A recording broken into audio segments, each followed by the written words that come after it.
चलिए विद्यार्थी, आप सभी का स्वागत है इस चैनल पर। और हम लोग चूँकि जर्नी शुरू किए हैं केमिस्ट्री क्लास 10th का, तो इसको आगे कंटिन्यू करेंगे।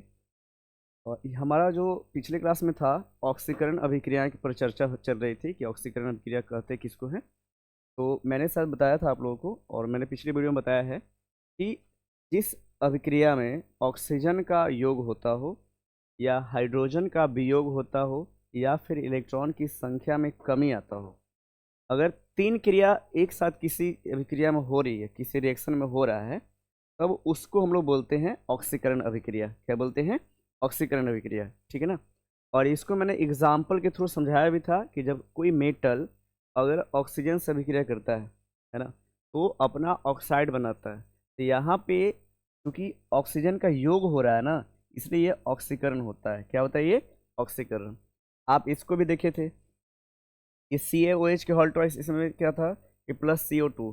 इसमें क्या था? इसमें हाइड्रोजन का वियोग हो रहा है, यानी हाइड्रोजन इसमें गायब हो रहा है, तो यहाँ भी ऑक्सीकरण होगा, है ना, इस तरह से। और ये हमारा सोडियम है, इसके पास नंबर ऑफ इलेक्ट्रॉन 11 है, और इलेक्ट्रॉन त्याग करके, एक त्यागने से उसके पास इलेक्ट्रॉन हो गया 10, Na+ बना दिया।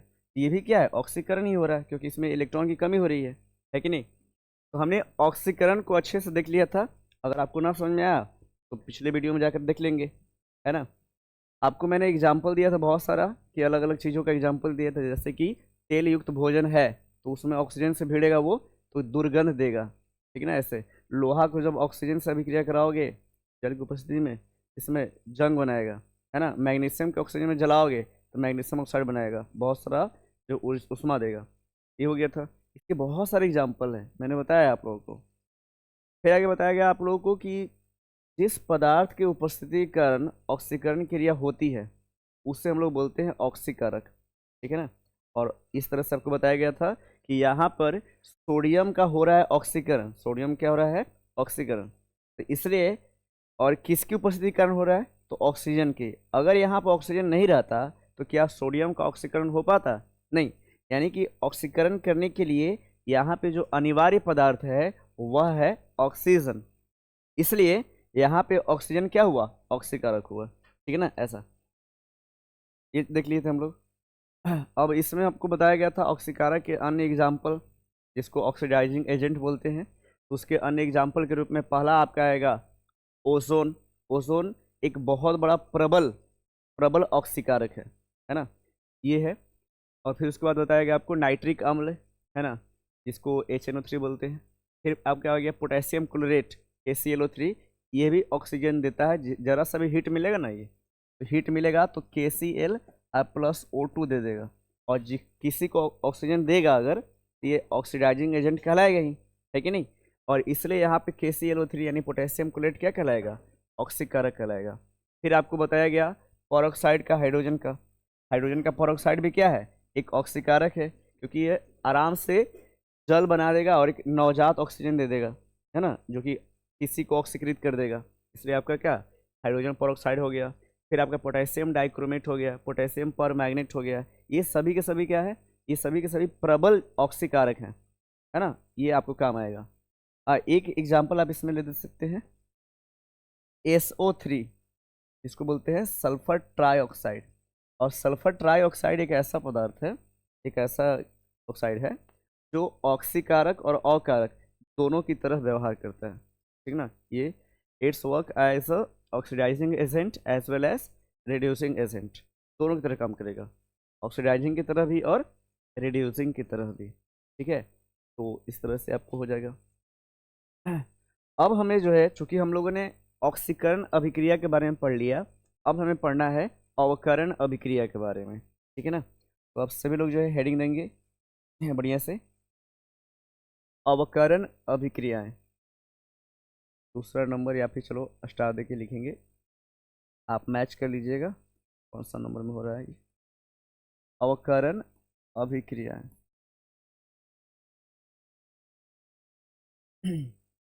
सभी लोग हेडिंग देंगे बाबू। अवकरण अभिक्रियाएं तो बोलते हैं रिड्यूसिंग,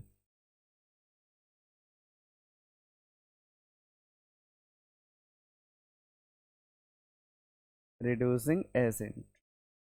सॉरी, ओहो, अवकरण है ये। अवकरण है तो इसको बोलेंगे रिडक्शन।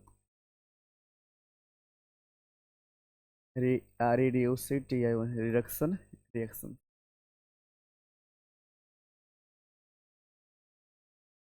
रिडक्शन रिएक्शन, ठीक है, ये आपका। अब ये अवकरण अभिक्रिया होती क्या है इसको समझते हैं। इसमें भी तीन चीजें, तीन बातें याद रखनी है आपको। उसका जस्ट उल्टा, ऑक्सीकरण का जस्ट उल्टा होगा अवकरण। जैसे इसमें होगा O2 का योग, ऑक्सीजन का वियोग, सॉरी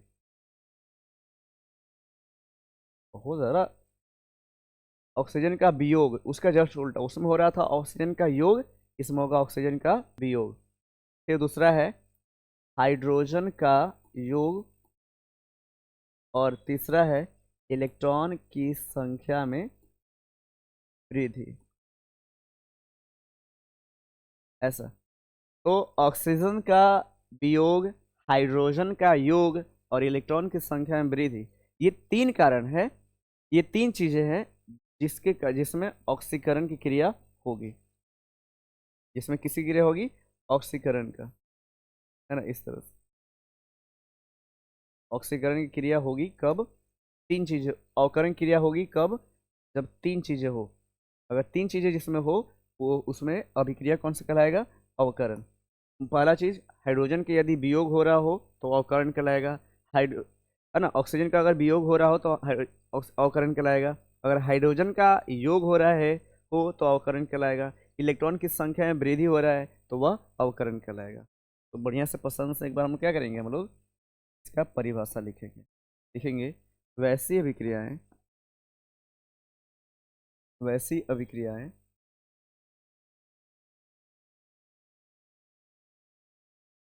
वैसी अभिक्रियाएं जिसमें जिसमें वैसी अभिक्रियाएं जिसमें वैसी अभिक्रियाएं जिसमें जिसमें ऑक्सीजन का वियोग, ऑक्सीजन का वियोग, कॉमा, हाइड्रोजन का योग, हाइड्रोजन का योग तथा इलेक्ट्रॉन की संख्या में वृद्धि हो,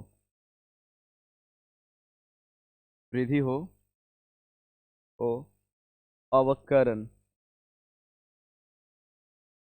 अवकरण अभिक्रियाएं कहलाती है।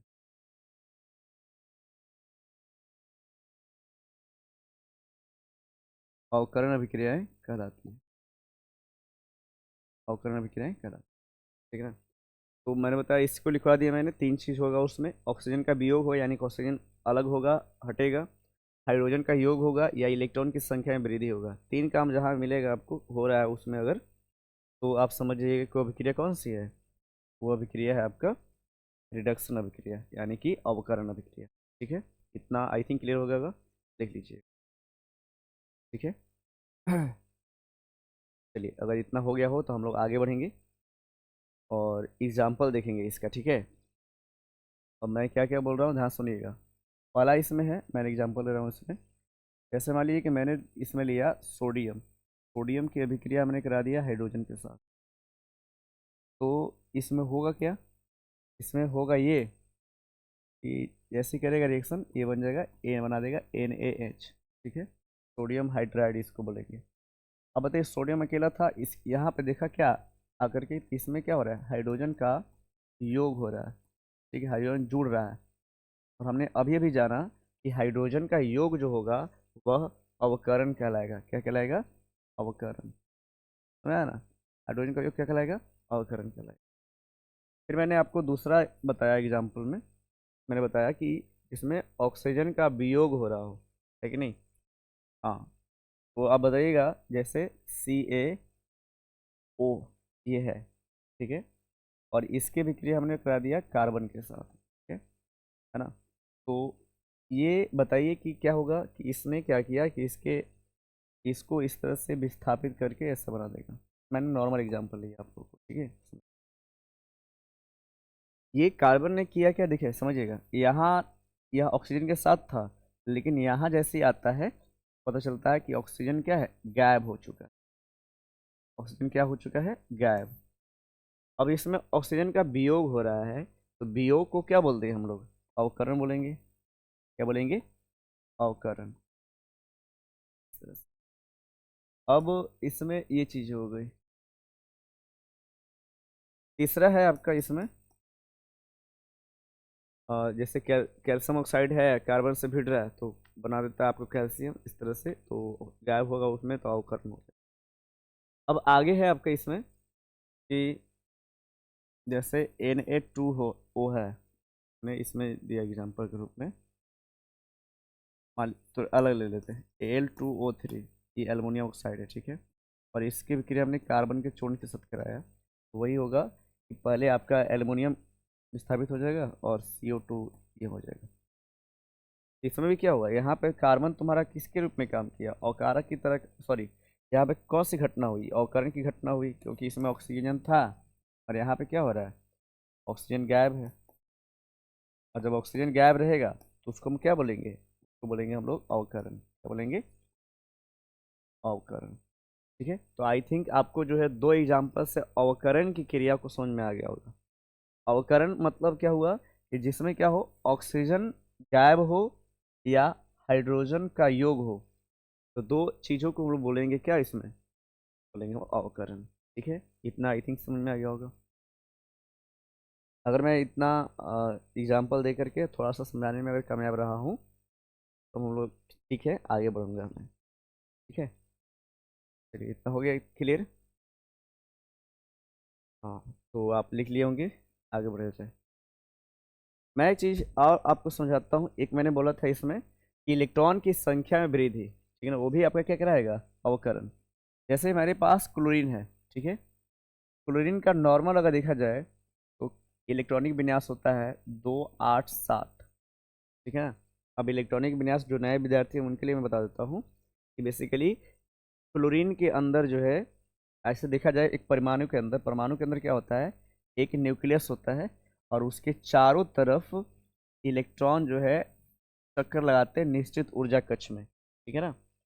अब हाँ यही, उसके बाहर इलेक्ट्रॉन का कन्फिग्रेशन कैसे होता है, जैसे मान लीजिए क्लोरीन का परमाणु है, तो सबसे अंदर जो है रहेगा 2 इलेक्ट्रॉन, फिर उसके जस्ट उसके बाहर हल्का इसमें रहेगा 8 इलेक्ट्रॉन, है ना, 8 इलेक्ट्रॉन रहेगा। और सबसे लास्ट में कितना रहेगा, 7 रहेगा, 5 6 7, ठीक है। अब किसी भी तत्व को जो है उसकी अस्थायित्व की पूर्ति कराने के लिए उसके बाहरी कक्षा में टोटल जो है कुल होना चाहिए 8 इलेक्ट्रॉन, और इसके बाहरी कक्षा में है 7 इलेक्ट्रॉन। अगर इसका कन्फिग्रेशन करें तो बताया गया कि सबसे लास्ट में क्या रहेगा, अंदर रहेगा 2 इलेक्ट्रॉन, उसके बाहरी 8 इलेक्ट्रॉन और सबसे बाहर क्या, 7 इलेक्ट्रॉन। और ये नियम कहता है हमारा अष्टक नियम कि अगर बाहरी कक्षा में 8 इलेक्ट्रॉन है तो वह तत्व कहलाएगा कि वह तत्व क्या है, वह तत्व है अस्थाई, अस्थाई प्राप्त है, यानी अस्थायित्व की प्राप्ति है, स्टेबिलिटी को प्राप्त कर लिया। अगर इसको जो है इलेक्ट्रॉन लेना है तो कितना इलेक्ट्रॉन लेगा ये, तो 1 इलेक्ट्रॉन और ले सकता है, क्योंकि त्यागेगा तो 7 त्यागना पड़ेगा, लेकिन ग्रहण किया कितना, तो 1 इलेक्ट्रॉन, जैसे ग्रहण करेगा ये अपना अस्तित्व प्राप्त कर लेगा। इसलिए अपने अस्थायित्व की प्राप्ति के लिए जो है करता क्या है समझिएगा, कि क्लोरीन जो है वह इलेक्ट्रॉन को ग्रहण करता है, और इलेक्ट्रॉन ग्रहण करके जैसे इलेक्ट्रॉन ग्रहण करेगा इलेक्ट्रॉन की चार्ज बढ़ जाएगी, इलेक्ट्रॉन की संख्या बढ़ जाएगी, इसलिए उस पर लिख देंगे हम लोग Cl- लगा देंगे, ठीक है ना, हमेशा याद रखिएगा। अगर हम क्लोरीन के ये इस तरह से है, वो ऐसा क्यों होता है आपको पता है ना, ये कारण क्या है इसका, इसका पता है सबको कि क्यों, अगर किसी में इलेक्ट्रॉन बढ़ गया तो माइनस चार्ज आ जाएगा। देखिए इधर क्या था, इलेक्ट्रॉन की संख्या पहले 17 था, ठीक है, जैसे ही एक इलेक्ट्रॉन लिया तो हो गया 18, कितना हो गया, 18, ठीक है। अब बताइए, लेकिन 18 इलेक्ट्रॉन हुआ, लेकिन आपका प्रोटॉन कितना है इसमें, प्रोटॉन तो बाबू 17 ही है ना, इलेक्ट्रॉन है ना, बदलता नहीं है, यहाँ प्रोटॉन कितना है, 17 है। और प्रोटॉन रहता है नाभिक में, इसलिए उसको निकाल भी नहीं सकते हैं। अब यहाँ इलेक्ट्रॉन एक लिया तो 17 था तो कितना हो गया 18, लेकिन प्रोटॉन कितना है 17 है, इसलिए दोनों को अगर कट करोगे तो माइनस की संख्या ज़्यादा है। कितना ज़्यादा है तो 1, इसलिए यहाँ पे 1 चढ़ाया हुआ है। ठीक है, इसमें इलेक्ट्रॉन 17 था 18 हो गया, तो इसमें क्या हो रहा है इलेक्ट्रॉन की संख्या में वृद्धि हो रहा है ना, इसलिए यहाँ बोलेंगे कि यहाँ पे अवकरण की घटना होगा। कौन सा घटना होगा, अवकरण की घटना। क्लियर है ऐसा। तो आई थिंक इतने एग्जाम्पल से आप लोग अवकरण समझ में आ गया होगा, है ना। अवकरण अगर समझ में आ गया हो सभी लोग बताएं, आगे बढ़ेंगे। ठीक है, चलिए आगे हम बढ़ते हैं। और आपका जो है अगला एग्जाम्पल है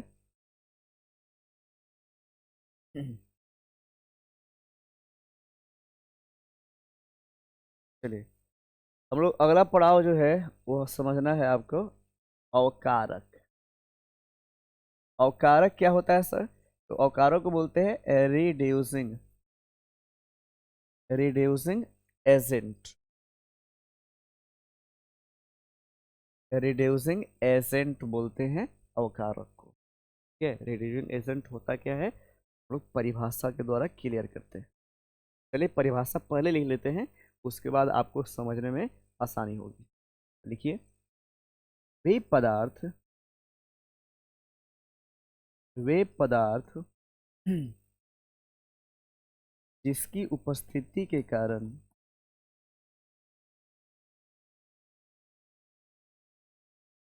जिसकी उपस्थिति के कारण कारण अवकरण की क्रिया, अवकरण की क्रिया, जिसकी उपस्थिति के कारण अवकरण की क्रिया होती है, होती है, वे पदार्थ,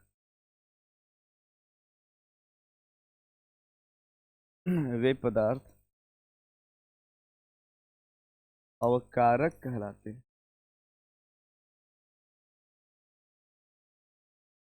वे पदार्थ अवकारक कहलाते।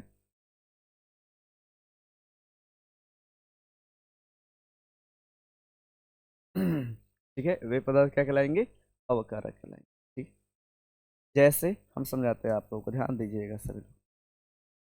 अब क्या है इसमें देखिएगा, मैं एग्जांपल ले रहा हूँ छोटा सा, कि अगर मैं सोडियम की अभिक्रिया हाइड्रोजन से करा रहा हूँ, तो यह अभिक्रिया करके कर रहा है, बना रहा है NaH यानी सोडियम हाइड्राइड बना रहा है।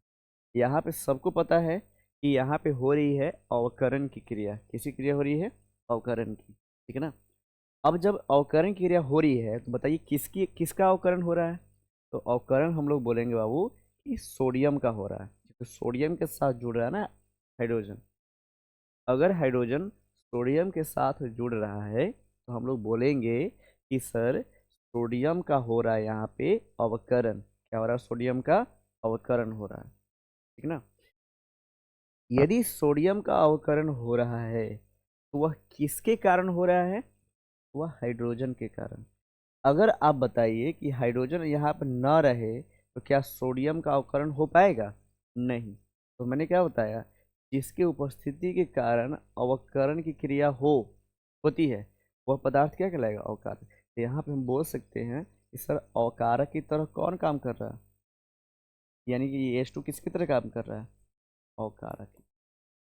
ठीक है, किसकी तरह काम करेगा, अवकारक ना, ये अवकारक होता है। क्लियर है। मैं अभी और भी एग्जांपल दूंगा, आप भी ले सकते हैं। ठीक है, देखिए मैं समझा रहा हूँ एग्जांपल लेकर के। जैसे मैंने एग्जांपल लिया इसमें कि Al2O3 और इसको मैंने अभिक्रिया कराया CO कार्बन मोनोऑक्साइड के द्वारा, अभिक्रिया हुआ तो बन गया यहाँ पे एल्यूमिनियम और प्लस बन गया आपका CO2 गैस। ठीक है, ऐसी। अब बताइए कि इसमें से ऑक्सीजन गायब हुआ कि नहीं, ये गायब होकर के बना दिया इसमें इस तरह से ऑक्सीजन का वियोग, वियोग हुआ। और ये ऑक्सीजन जैसे वियोग होगा इसके पास से, इसके पास से हाइड्रोजन ऑक्सीजन का वियोग जैसे ही होगा, आप बोलेंगे कि यहाँ पे हो रहा है अवकरण। क्या हो रहा है? अवकरण। आप बताइए कि अवकरण को करने में, अवकरण को होने में कौन सहायता कर रहा है? तो बोलिएगा आपकी सर कार्बन मोनोऑक्साइड। अगर ये नहीं रहेगा तो क्या हम लोग बोल सकते हैं कि अवकरण क्रिया होगी? यानी अवकरण क्रिया होगा? नहीं होगा। तो यहाँ पे अवकारक के काम कौन करेगा? ये CO। CO किससे काम करेगा? अवकारक। ठीक है। तो आपको अब पहचानना आ गया होगा कि सर अवकारक है कौन, है ना? ऐसा।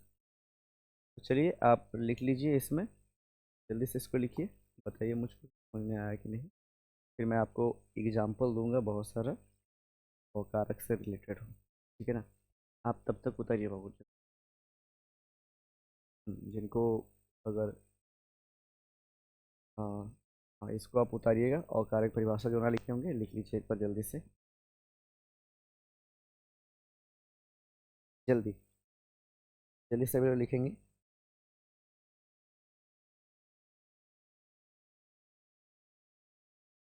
करके बताएंगे जल्दी से कि कैसा है ना। उसके बाद हम लोग आगे बढ़ेंगे।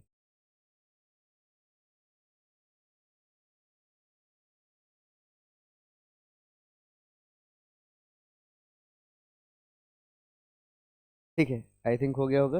अब हम लोग आगे बढ़ेंगे। ठीक है ना?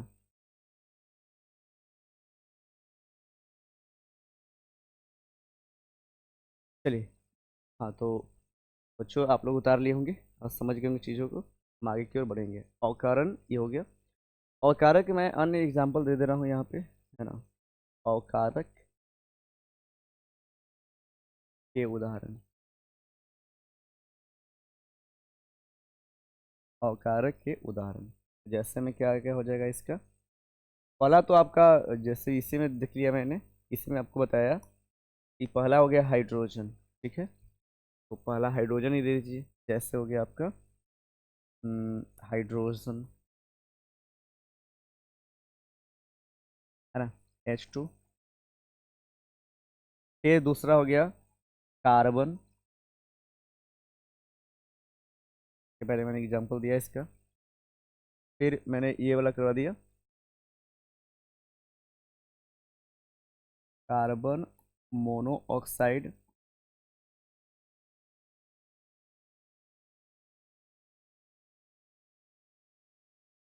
Carbon monoxide.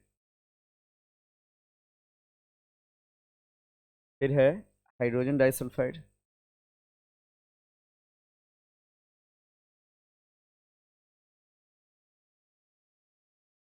Hydrogen disulphide.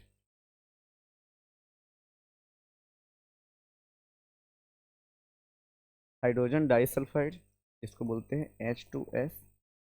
ठीक है, ये हो गया। सल्फर डाइऑक्साइड हो गया।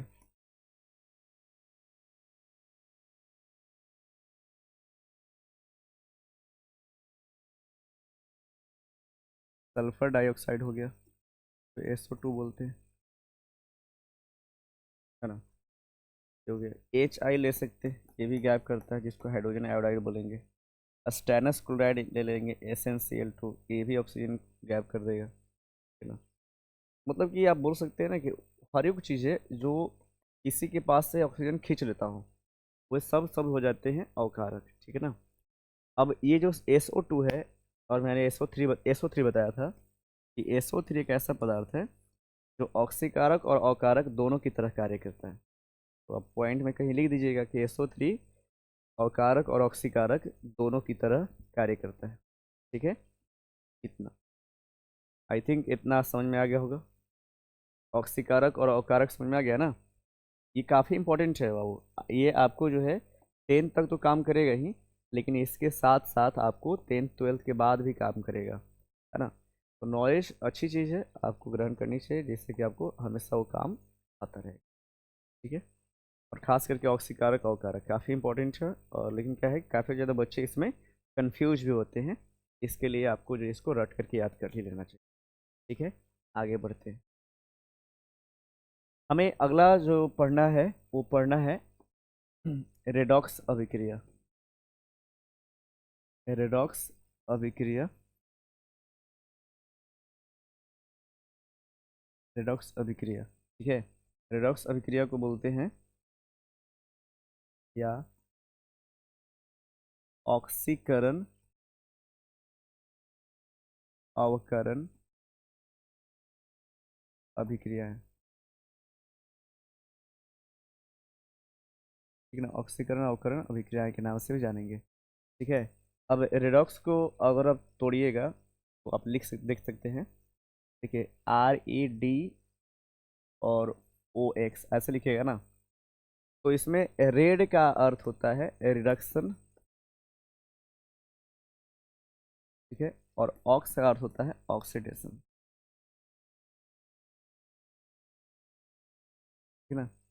रेड का अर्थ होता है रिडक्शन, ऑक्स का अर्थ होता है ऑक्सीडेशन। ये दो अभिक्रियाएं साथ साथ होती है, इसलिए इसको रेडॉक्स बोलते हैं। क्योंकि ये दोनों अभिक्रिया साथ साथ हो गई, ऑक्सीकरण और करण दोनों अभिक्रिया क्या होगी, साथ साथ होगी, है ना। इसलिए इसको रेडॉक्स एक साथ में बोलते हैं, ठीक है, ऐसा।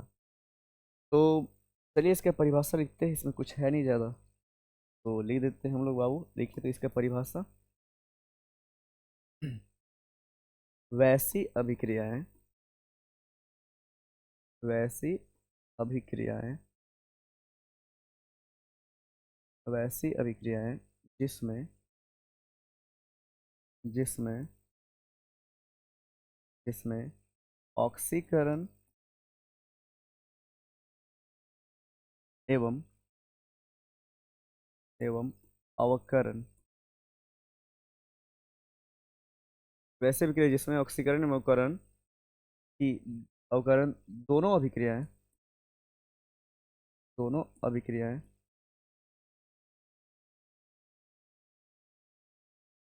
दोनों अभिक्रियाएं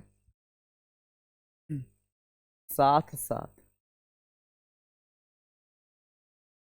साथ साथ होती है,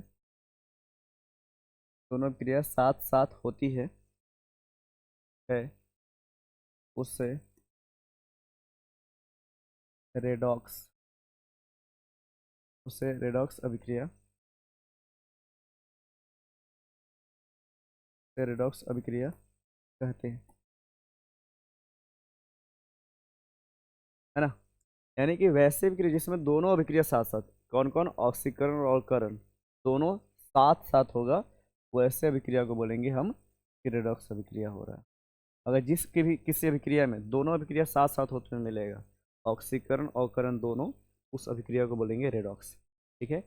इसको समझने के लिए मैं एक छोटा सा एग्जाम्पल लेता हूँ, और आपको 100% है कि समझ में आ ही जाएगी, ठीक है ना।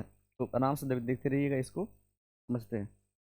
देखिए अगर हम क्या करते हैं कि मैंने लिया H2, ठीक है, और फिर मैंने लिया O2, ठीक है, और दोनों की अभिक्रिया कराया, दोनों की अभिक्रिया करने से क्या बनेगा, H2O बनेगा।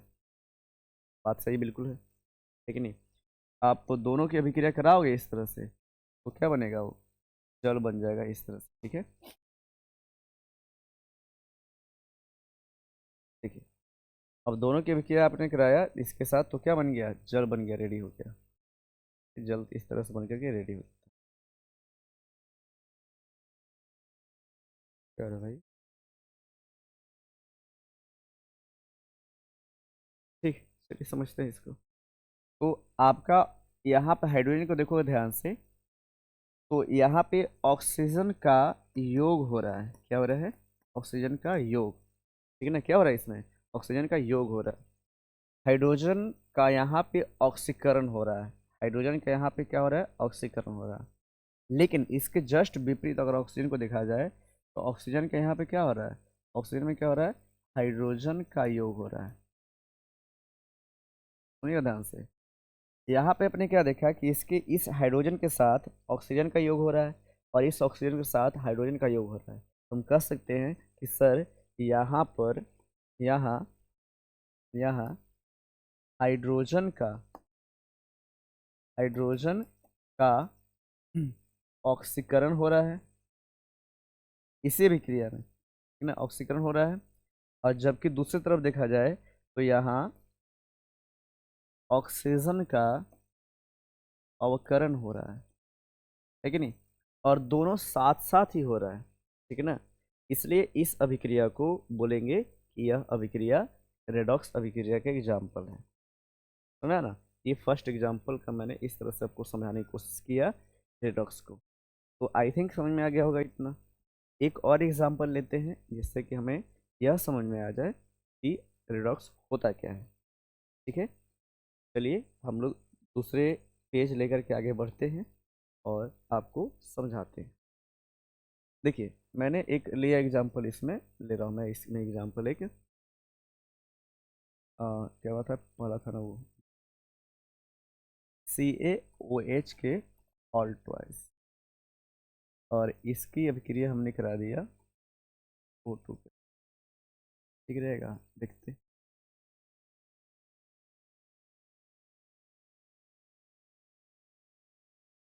फिर इसको दूसरा एग्जाम्पल ले लेते हैं। मैंने एग्जाम्पल लिया, जैसे मान लिया जाए कि Al2O3, और ये अभिक्रिया हमने करा दिया कार्बन के साथ, कार्बन के साथ चलो, कराया इसमें। तो क्या हुआ, जैसे अभिक्रिया करेगा तो Al बन जाएगा सोडियम, सॉरी एल्युमिनियम, और प्लस बन के रेडी होगा कार्बन डाइऑक्साइड या कार्बन मोनोऑक्साइड, दोनों बनेगा। और कार्बन पर्याप्त रहेगा, ऑक्सीजन पर्याप्त रहेगा, डाइऑक्साइड ही बनेगा। ठीक है, इसको ध्यान से देखा जाए तो यहाँ पे क्या हो रहा है, यहाँ पे देखिए कि ऑक्सीजन का वियोग हो रहा है। ठीक है, ऑक्सीजन क्या हो रहा है, वियोग हो रहा है। ठीक है, इस तरह से। लेकिन अगर दूसरी तरफ देखा जाए, यहाँ पे कार्बन में, यहाँ पे ऑक्सीजन का योग हो रहा है। ठीक है, अब बताइए कि अगर ऑक्सीजन का वियोग हो, तो हम लोग पढ़े हैं कि ऑक्सीजन जिसमें से हटता है उसको बोलते हैं अवकरण। क्या बोलते हैं, अवकरण। ठीक है, और जिसमें O का योग होता हो उसको बोलते हैं ऑक्सीकरण। क्या बोलते हैं, ऑक्सीकरण बोलते हैं। ठीक है, अब इस अभिक्रिया में बताइए कि ऑक्सीकरण और अवकरण दोनों साथ साथ चल रहा है कि नहीं चल रहा है। तो क्या हो रहा है, साथ साथ चल रहा है। इसलिए इस अभिक्रिया को बोलेंगे यह रेडॉक्स अभिक्रिया, यह रेडॉक्स अभिक्रिया,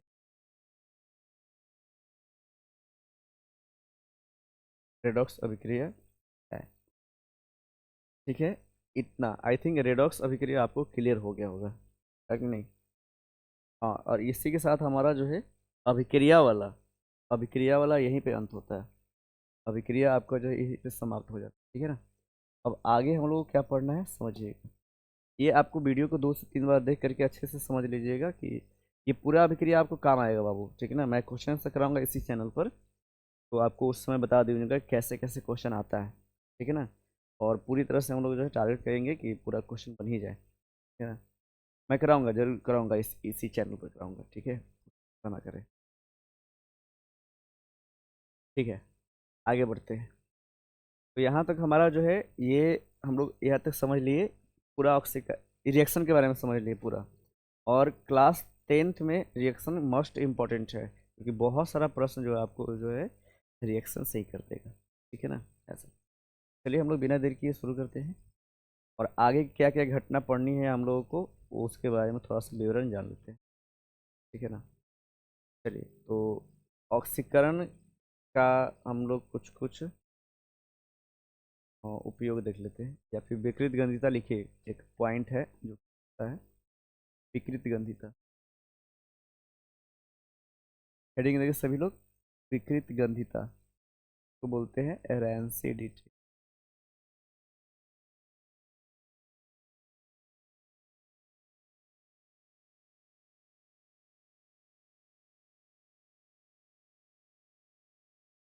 लिखिएगा, जब तेल, जब तेल या वसा युक्त जब तेल या वसा युक्त खाद्य पदार्थों को खाद्य पदार्थों को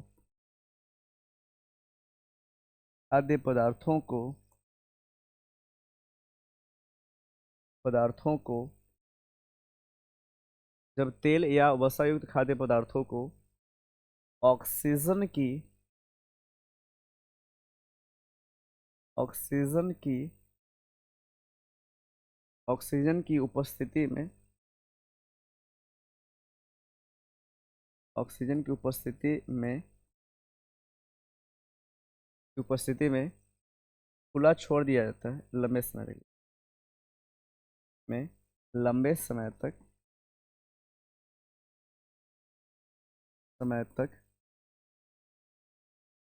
खुला छोड़ दिया जाता है खुला छोड़ दिया जाता है जाता है तब वह है तब तब वह ऑक्सीजन से ऑक्सीकृत होकर ऑक्सीजन से ऑक्सीकृत होकर होकर अप्रिय अप्रिय गंध युक्त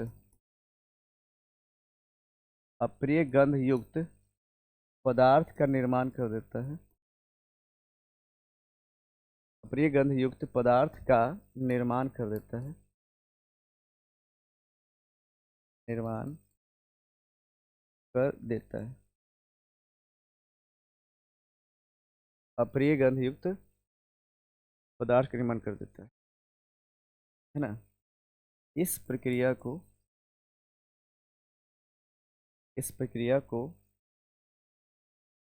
विकृत गंधिता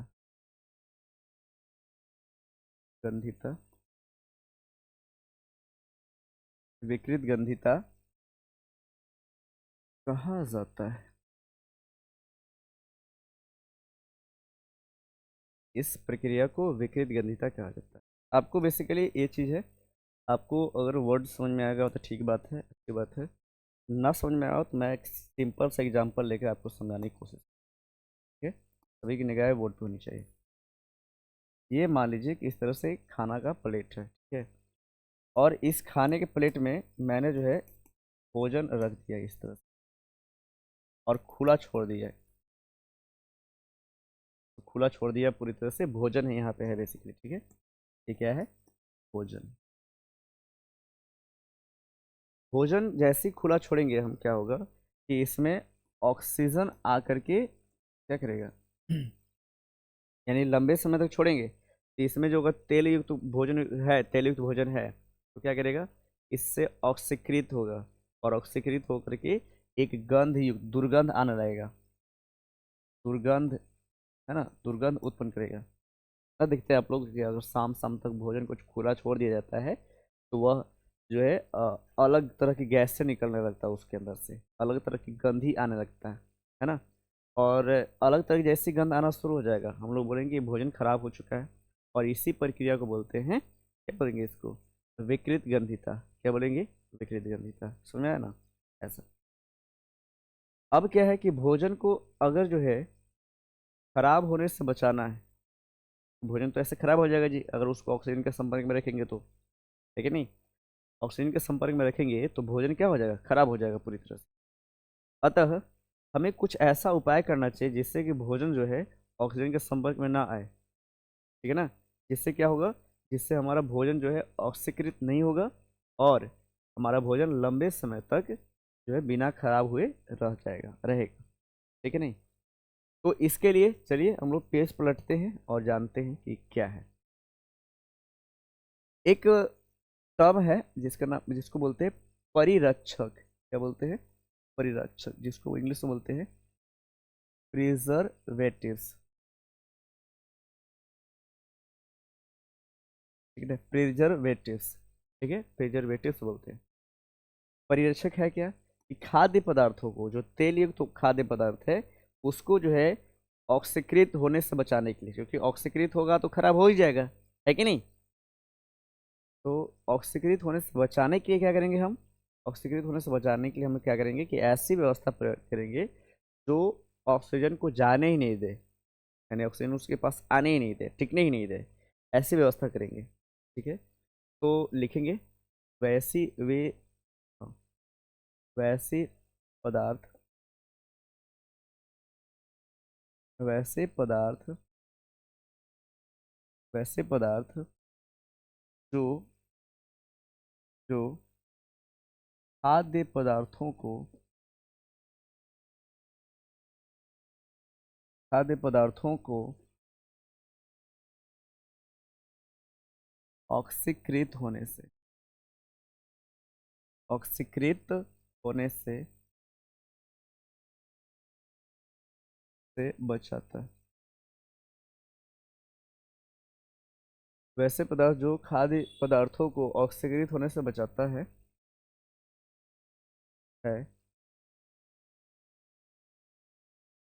ताकि वह खराब ना हो, ताकि वह खराब न हो,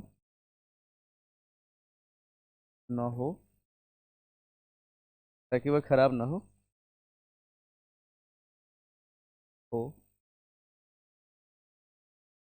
परिरक्षक कहलाता है, परिरक्षक कहलाता है। जैसे जैसे के अंदर आपको जो है सबसे पहला है नाइट्रोजन गैस, N2, ठीक है, परिरक्षक की तरह काम करेगा। ठीक है, फिर आपको बताया जाए इस तरह से, आपको पता नाइट्रोजन गैस होगा, जैसे चिप्स की पैकेट आप जानते हैं ना, लेस वगैरह लिखा रहता है ना, इसके अंदर ऐसा ऐसा रहता है।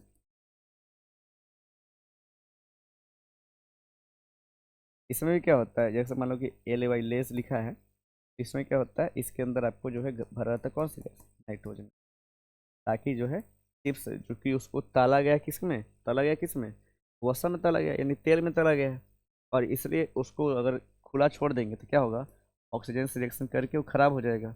इसके लिए हम क्या करते हैं, उसमें से ऑक्सीजन के संपर्क को तोड़ने के लिए क्या करते हैं, इसमें नाइट्रोजन गैस देते हैं। कौन सी गैस देते हैं, नाइट्रोजन गैस, समझ आया, नाइट्रोजन देंगे जिससे कि ये बचा रहेगा ठीक है, चलिए, हो गया। तो नाइट्रोजन गैस पहला प्रिजर्वेटिव के रूप में काम करेगा। ठीक है,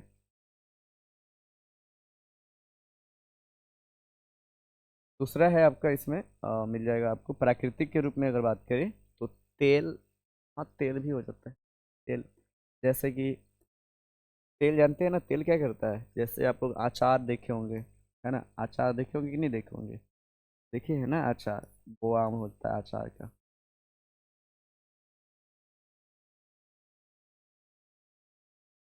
इस तरह से अचार का बोयाम मान लीजिए कि है, और ये मान लो कि अचार है, ठीक है, ऐसा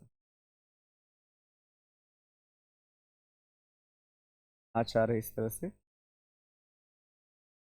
तो हम क्या करते हैं कि तेल पूरा देते हैं इसके अंदर, क्योंकि अगर तेल रहेगा तो क्या करेगा, ये ऑक्सीजन को आने ही नहीं देगा, समझा ना। अब ऑक्सीजन आएगा नहीं तो ये आम खराब होगा नहीं। क्या होता है कभी कभी कि ये जो व्यायाम है इस तरह से है वो, मान लीजिए, अब इसके अंदर क्या है कि गलती से हम लोग जो है पानी के हाथ इसको टच कर देते हैं, तो होता क्या है कि चूंकि खाने के लिए पहले आम था ही, लेकिन पानी भी मिल गया, और पानी मिल गया तो उसमें क्या है, ऑक्सीजन है पानी के अंदर, तो वो बहुत सारे बैक्टीरिया क्या करते हैं ना, मतलब पानी मिलने से क्या होता है कि भोजन मिल जाए, पानी मिल जाए ना, तो बैक्टीरिया पनपना शुरू कर देता है ना, खास करके उसमें बैक्टीरिया नहीं, ये बोलेंगे फफूंदी वगैरह, ठीक है।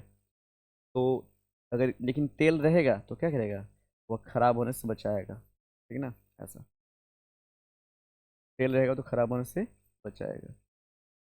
तो तेल हो गया आपका, फिर से अलग अलग तरह की केमिकल्स होते हैं, वो चीज़ें इस्तेमाल की जाती है, जैसे अभी है सोडियम बेंजोएट, सोडियम बेंजोएट, ये सब क्या है, कृत्रिम आर्टिफिशियल हो गया परिरक्षक, ये सब इस्तेमाल किया जाता है भोजन को खराब होने से बचाने के लिए, ठीक है ना, ऐसा, ये प्रिजर्वेटिव्स हो गया। आपको क्वेश्चन जो है अलग अलग रूप से पूछेगा, बोलेगा कि कुरकुरे या चिप्स के पैकेट में नाइट्रोजन गैस भरा जाता है, क्यों? आप सिंपली जवाब दे दीजिएगा कि चूंकि हम जानते हैं कि चिप्स जो को तेल युक्त पदार्थ है, जिससे तेल में तला गया है कि नहीं, तेल या वसा युक्त भोजन है। और ये भी चूंकि जानते हैं कि जब हम लोग वसा युक्त भोजन को लंबे समय तक ऑक्सीजन की उपस्थिति में छोड़ देते हैं तो वह उससे ऑक्सीडित होकर के खराब हो जाता है। ठीक है, अतः उसमें हम लोग जो है ऑक्सीजन को निकाल करके ऑक्सीजन के स्थान पर नाइट्रोजन गैस प्रेफर करते हैं। क्यों? क्योंकि नाइट्रोजन जो होता है वह निष्क्रिय गैस की तरह व्यवहार करता है, जिससे वह ऑक्सीजन के संपर्क को तोड़ता है, से भोजन लंबे समय तक खराब नहीं होते हैं। ये आप बता दीजिएगा कारण। दो तीन कारण और भी घुमा घुमा के पूछेगा आपको, बस आपके पास इतना माइंड होना चाहिए कि क्या है कि जो वसा युक्त खाद्य पदार्थ है वह ऑक्सीकृत होगा तो वह खराब पदार्थ बना देगा, जिसको बोलते हैं विकृत गंधिता। क्या बोलेंगे इसको? है ना? ये हो गया क्लियर। अब हम लोग जो है अगला टॉपिक है वह देना है आप लोगों को संक्षारण, है ना? तो आप लोग जो है बढ़िया से एक टॉपिक बनाइए हेडिंग के रूप में और लिखिए संक्षारण।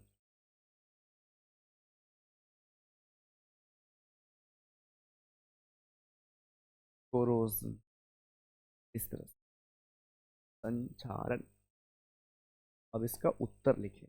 अब ध्यान से समझिए संक्षारण होता है, ये अगला टॉपिक है आपका, है ना, क्लास 10th का ही। संक्षारण इंपॉर्टेंट है एग्जाम के दृष्टिकोण से भी, आपके नॉलेज के दृष्टिकोण। ठीक है, तो सभी लोग जो है संक्षारण लेकर के हेडिंग देंगे, बढ़िया से बनाएंगे। देखिए, जब कोई जब कोई धातु जब कोई धातु आम्ल अम्ल क्षार हो गया, जल, ऑक्सीजन आदि के संपर्क में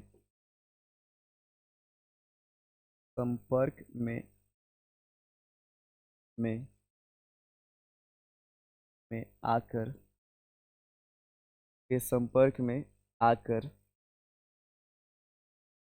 रासायनिक अभिक्रिया के फलस्वरूप रासायनिक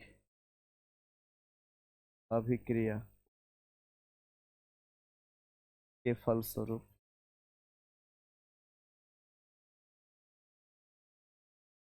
के फलस्वरूप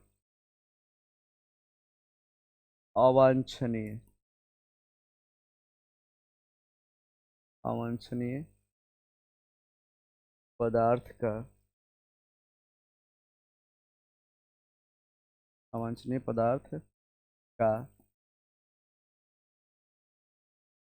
निर्माण अवांछनीय पदार्थ का निर्माण कर देता है। तो इस प्रकार की अभिक्रिया को इस प्रकार की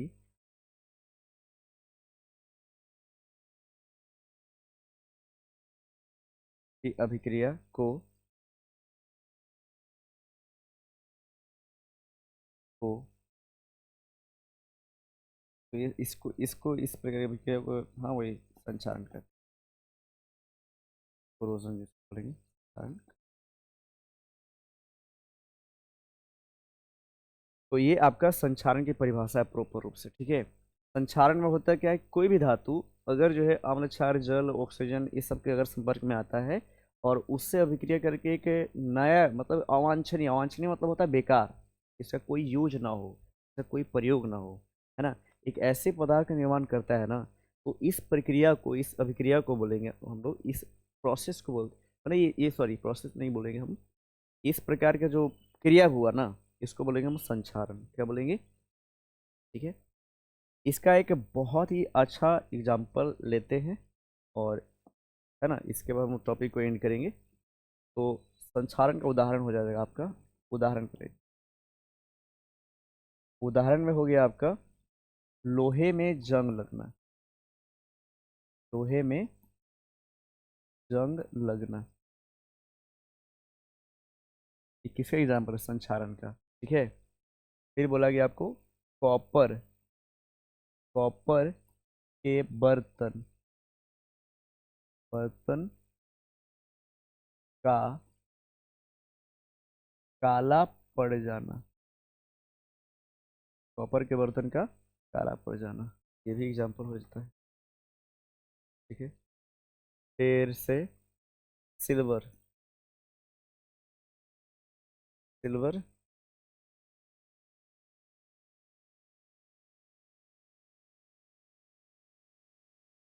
पर के ऊपर काला परत जम जाना, परत का जमना।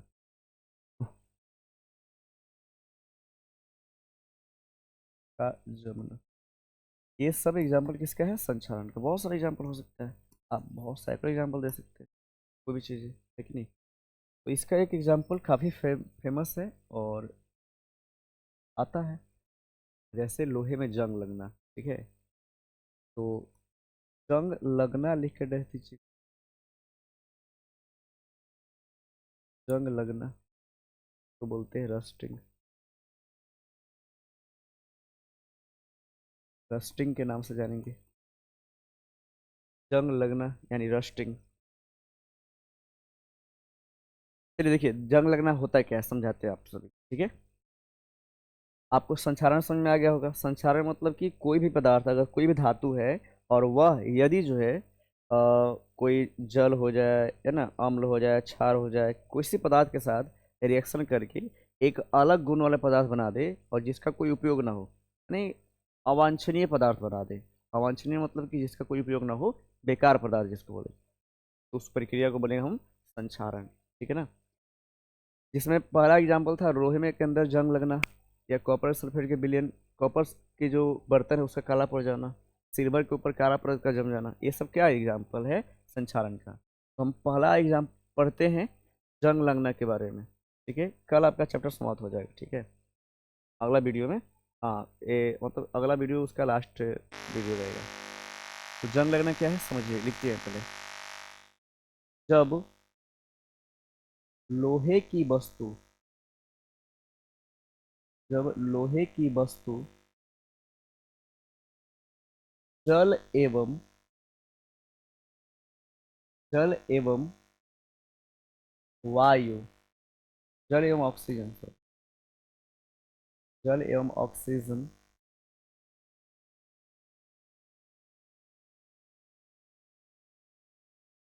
दोनों के, दोनों के संपर्क में, दोनों के संपर्क में रहता है, रहता है, तब, तब वह उससे अभिक्रिया करके, अभिक्रिया करके, करके, करके अपना ऑक्साइड, अपना जलयोजित, ठीक है, जलयोजित, योजित ऑक्साइड, अपना जलयोजित ऑक्साइड, ऑक्साइड इसको बोल देते हैं भूरे रंग का, लाल भूरे रंग का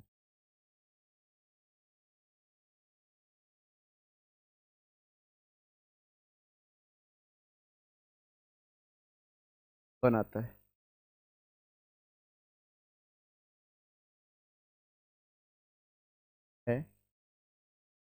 जो भूरभूरे होकर,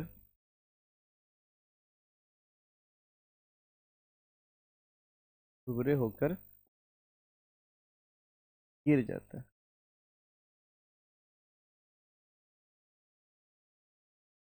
जो भूरे होकर गिर जाता है। ठीक है ना, ऐसा।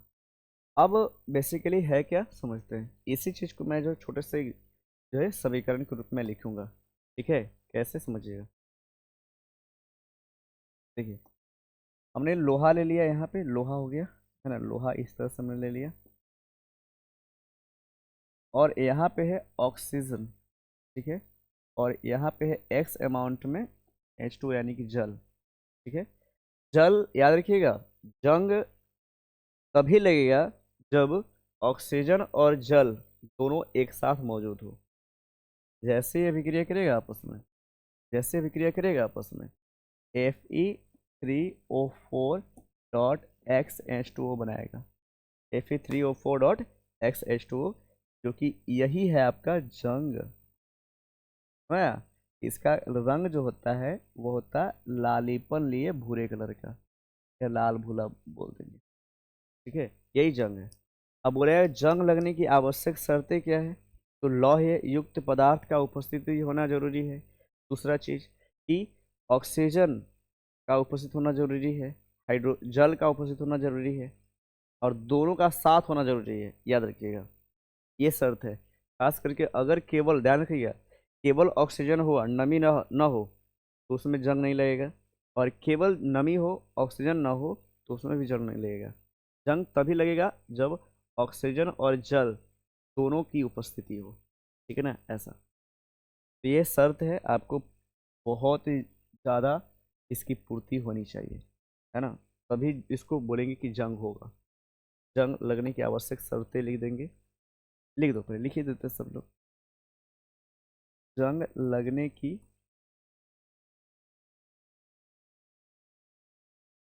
आवश्यक शर्तें, ठीक है ना। तो पहला है लौह युक्त युक्त पदार्थ की उपस्थिति, ये पहला है, लौह युक्त पदार्थ की उपस्थिति। दूसरा है, दो ही एग्जाम्पल लिख देते हैं। लोहे की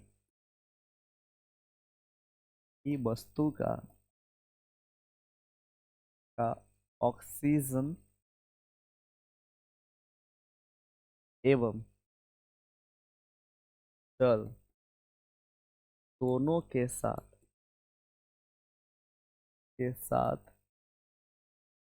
की उपस्थिति,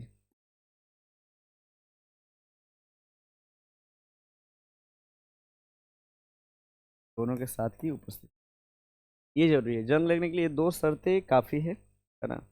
तो हम लोगों ने आज क्या क्या देख लिया, एक बार देख लेते हैं, है ना। जो जिनको अगर ना लिख पाए होंगे, आप लोग एक बार पीछे वीडियो को रिपीट करके देख लीजिए। ठीक है, हम लोग यहाँ से वीडियो शुरू किए थे तो उस समय पढ़ रहे थे हम लोग अवकरण अभिक्रिया के बारे में।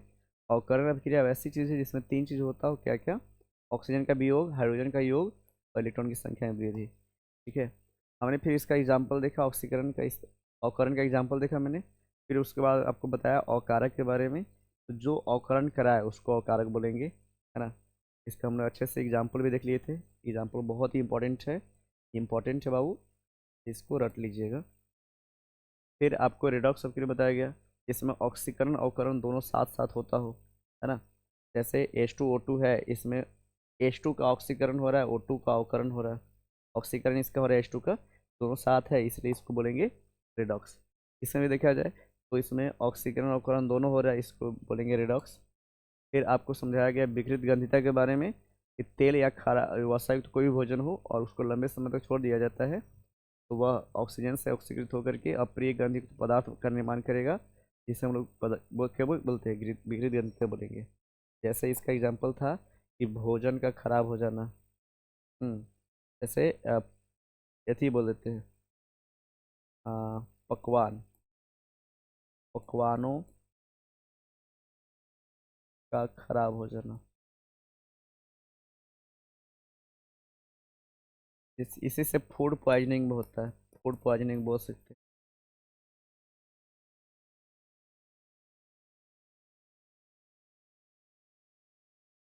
ठीक है ना, फूड पॉइजनिंग इसी से होता है। फिर आपको परिरक्षक में बताया गया, जिसको प्रिजर्वेटिव बोलते हैं, कि जो भोजन को खराब होने से रोके उस सबको बोलेंगे प्रिजर्वेटिव। नाइट्रोजन गैस, तेल हो गया, सोडियम बेंजोएट हो गया, ऐसे ही बहुत सारे एग्जाम्पल्स हैं। फिर आपको संक्षारण के बारे में बताया गया, कि कोई भी धातु और अम्ल क्षार जल ऑक्सीजन के संपर्क में आकर के एक अवांछनीय पदार्थ का निर्माण करेगा तो इस प्रक्रिया को बोलेंगे संक्षारण। इसका एग्जाम्पल था लोहे में जंग लगना, कॉपर के बर्तन का काला पड़ जाना, सिल्वर के ऊपर काला परत का जम जाना। फिर हमने रस्टिंग पढ़ा, यानी कि जंग लगना पढ़ा, है ना। तो इस तरह से हो जाता है, आपको दिखेंगे। इसके लिए आपको इतना चाहिए। अब लोहे की वस्तु को अगर जंग लगने से रोकना है, इसके लिए एक प्रक्रिया पढ़ना है जिसका नाम है यशद लेपन। यशद लेपन, और इसको बोलते हैं गैल्वेनाइजेशन।